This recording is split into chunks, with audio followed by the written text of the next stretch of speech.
Hello, my name is Kirsten and I'm a museum educator at the National Museum of the United States Army. Welcome to our virtual field trip, Fighting for Freedom, the Nisei Soldier Experience in World War II. Today, I will be sharing with you the stories and personal materials of Japanese American soldiers who served during World War II and the struggles they faced. I will share the experience of Japanese Americans prior and during World War II, and then I will showcase a few artifacts from the museum's collection and the people who used them. The National Army Museum is located in Fort Belvoir, Virginia, and our mission is to tell the history of the U.S. Army by focusing on the stories and artifacts used by individual soldiers from the founding of the nation until the present. Today, I will be talking about the experiences of Nisei soldiers during World War II who served in the U.S. Army, while some of their families were placed in War Relocation Authority confinement sites. Through this discussion, we will look at the concepts of freedom and democracy and how Americans have used military service to advance civil rights. We will also be doing one of my favorite activities, which is looking at some of the artifacts on display in the museum's Nisei Soldier Experience Gallery and our Army and Society Gallery and the soldiers who owned them. Let's begin with one of these objects. On your screen is an item currently on display at the museum in our Army and Society Gallery. Take a look at this object and consider these questions. What is this object? What might its purpose be? Who may have used it? How does it make you feel? This artifact on your screen is a Medal of Honor awarded to Private First Class Sadao Munamori. The Medal of Honor is the country's highest recognition of valor or courage in the face of danger in combat. To quote the Army, Medals of Honor are awarded sparingly and are bestowed only to the bravest of the brave. This is a 1943 image of the Manzanar War Relocation Center in California.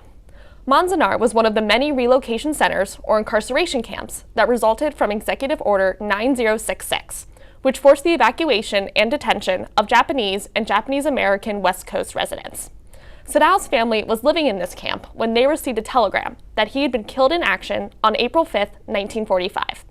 His family held his memorial service from the incarceration camp, where the American flag was lowered to half-staff in his honor. I'm showing you these primary sources specifically to highlight two things. First, the honor, dedication, and commitment of Japanese soldiers during World War II.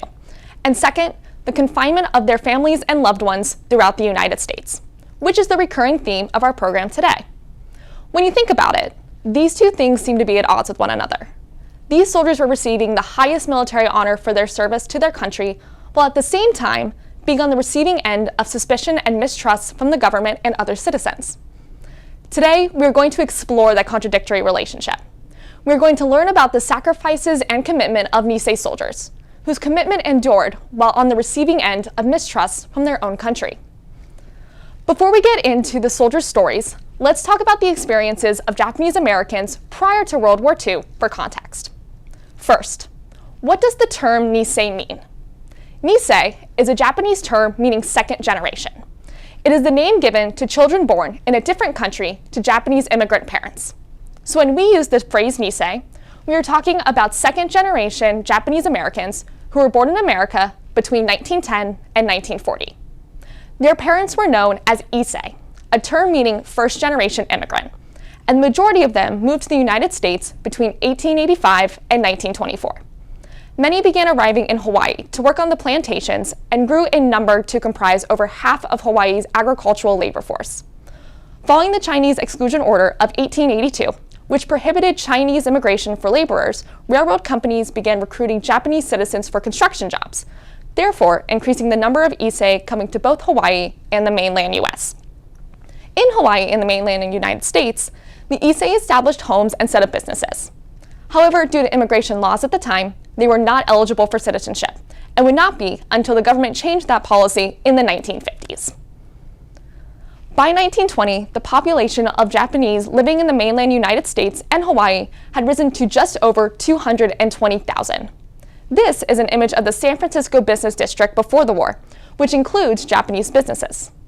In 1924, Congress passed an Immigration Act, which completely excluded immigration from Japan and placed quotas on the number of immigrants arriving from European countries. This Immigration Act coincided with anti-Japanese and anti-Asian sentiments occurring throughout the country.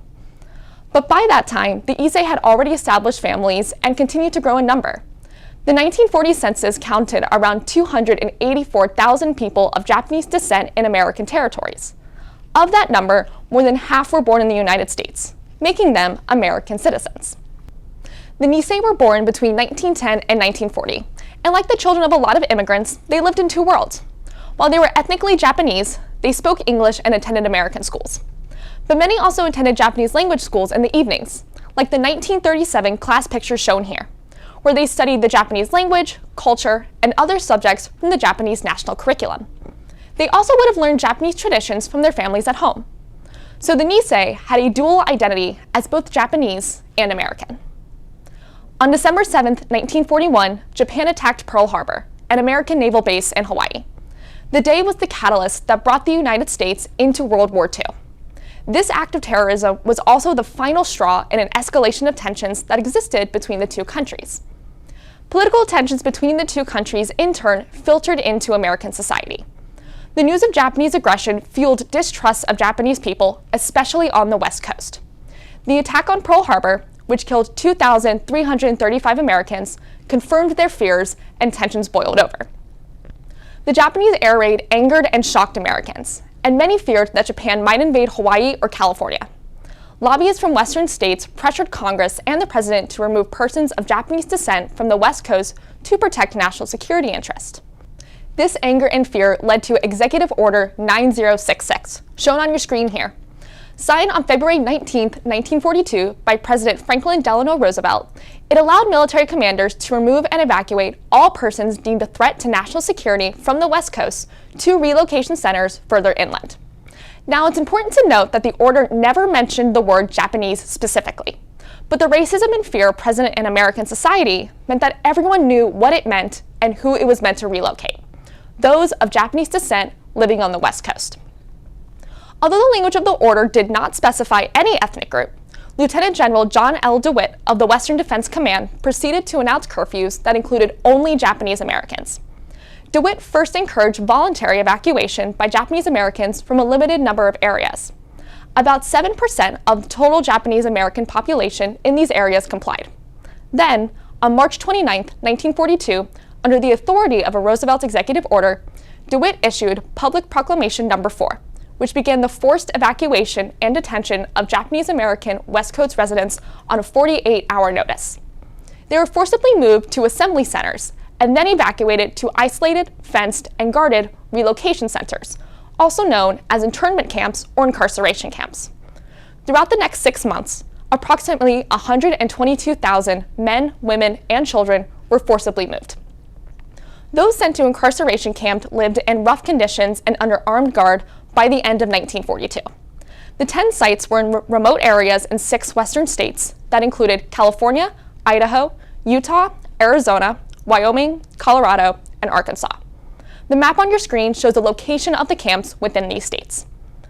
Of those 122,000 forcibly moved, nearly 70,000 evacuees were American citizens.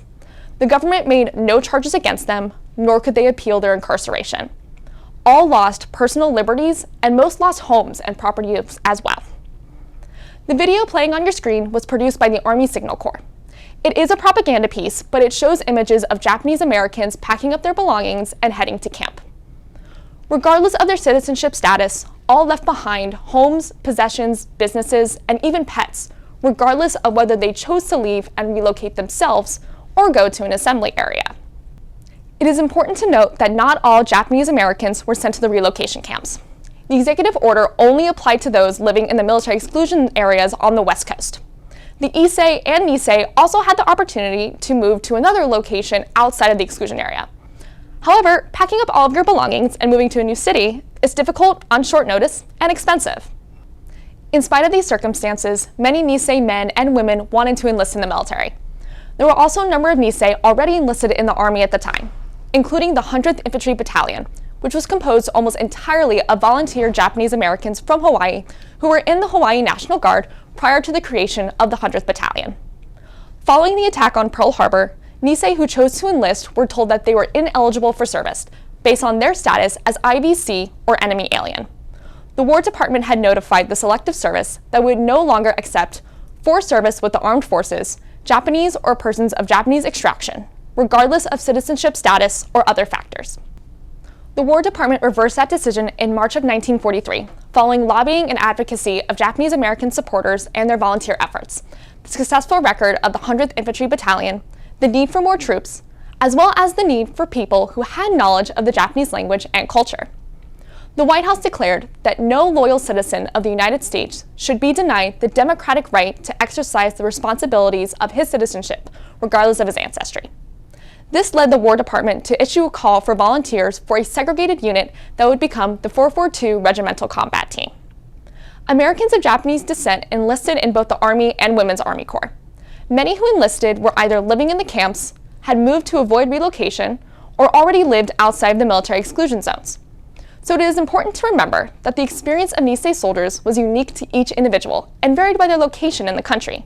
There is no one experience. Now we are going to look at 4 of these individuals who have artifacts on display at the museum.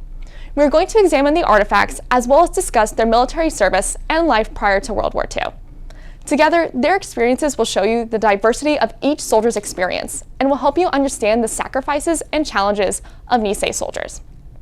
Let's return to Sadao Munamori, whose Medal of Honor we viewed earlier.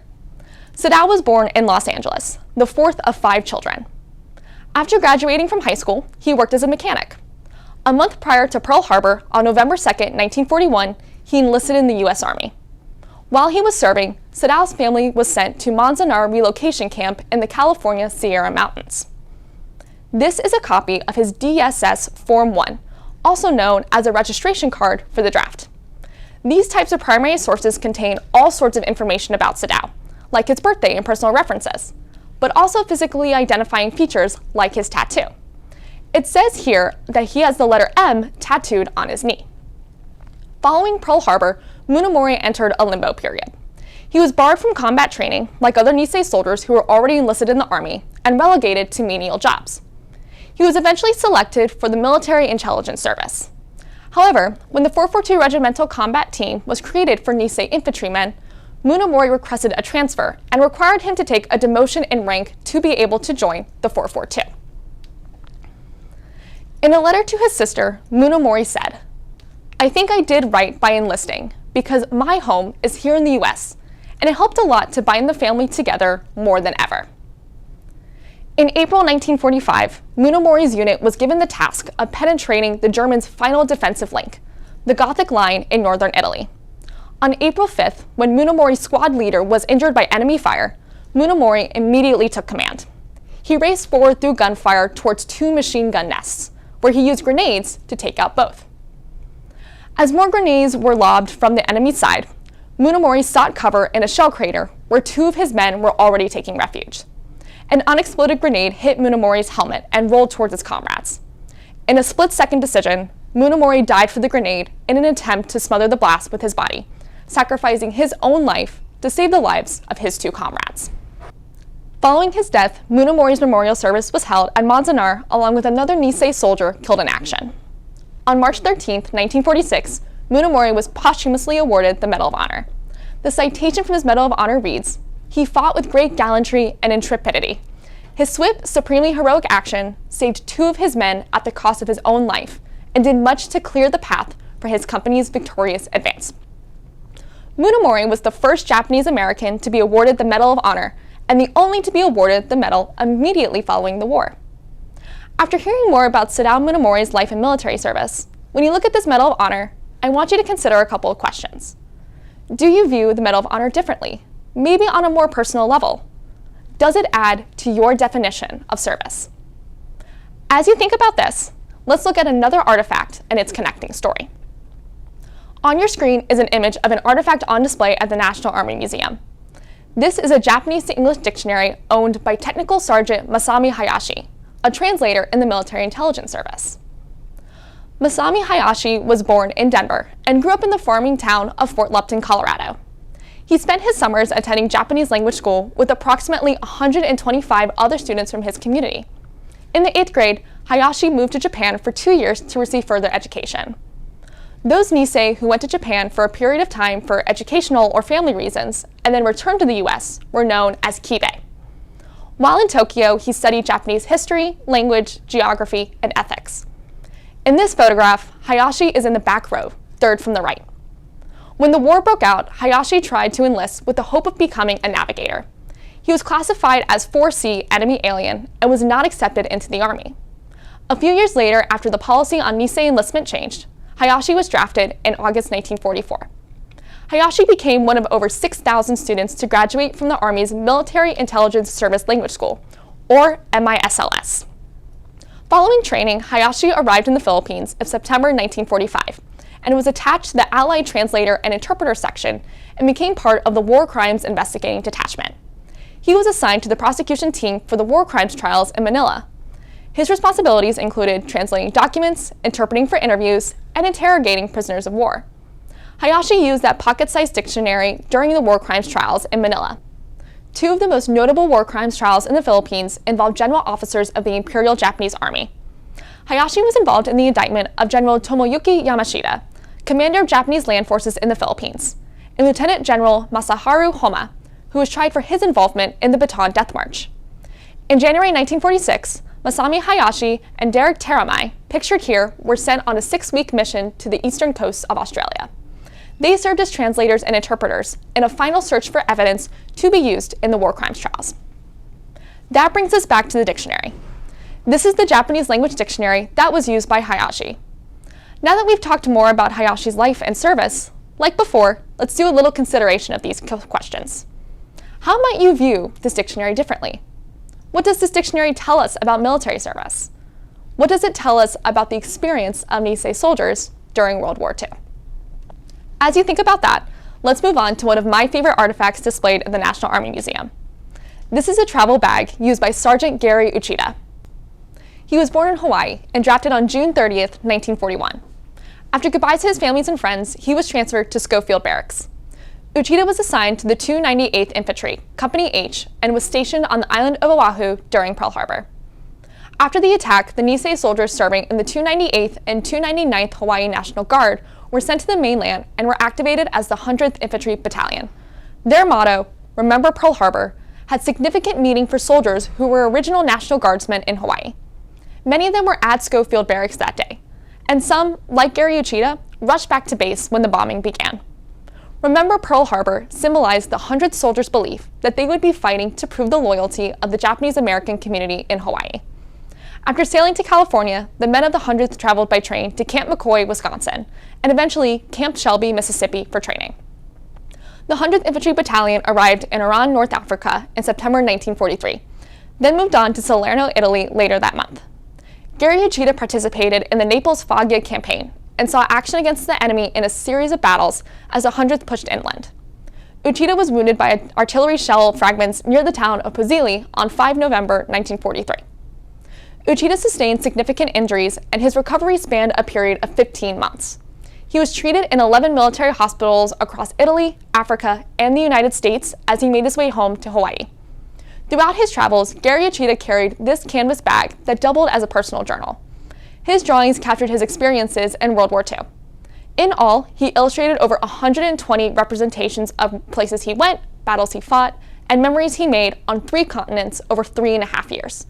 You can see a lot, including references to Hawaii, Wisconsin, Iowa, quotes from various places he traveled to. It serves as a unique form of diary entries from his experiences in the war. Another interesting artifact is this one here, also on display at the National Army Museum. This is a dog tag that was worn by Women's Army Corps Tech 5 Terry Nakanishi. Terry Nakanishi, pictured here on the left as a baby, was born on December 27, 1921 in Yukon, Idaho. She grew up in Dell, Montana, where her stepfather worked as a foreman for the Union Pacific Railroad. Terry's parents wanted their children to be proficient in English as well as Japanese, so Terry attended Japanese school every day after her public school. Terry was working as a maid when Pearl Harbor was attacked. Because her family lived outside of the military exclusion zone, they were not forced into a relocation camp. However, due to the heightened anti-Japanese sentiment at the time, Terry's stepfather lost the job with the railroad, and the family was evicted from the house they had been renting from the railroad company. The family was eventually taken in by friends in Idaho, where Terry and her family worked in the potato fields. Terry wanted to join the armed forces to do her part in the war effort, but initially was not accepted due to her Japanese ancestry. When the U.S. government lifted restrictions on Nisei women joining the Women's Army Corps, or WAC, Nakanishi signed up despite her parents' objections. She went to basic training at Fort Des Moines, Iowa. So the dog tag was issued to Nakanishi during her service in the Women's Army Corps. Nakanishi hoped to be placed in a position where she would receive training in the medical field. But she had experience in clerical work, which resulted in assignment to the Ordnance Department at Fort Benjamin, Indiana, where she assisted in preparing vehicle parts for overseas shipment.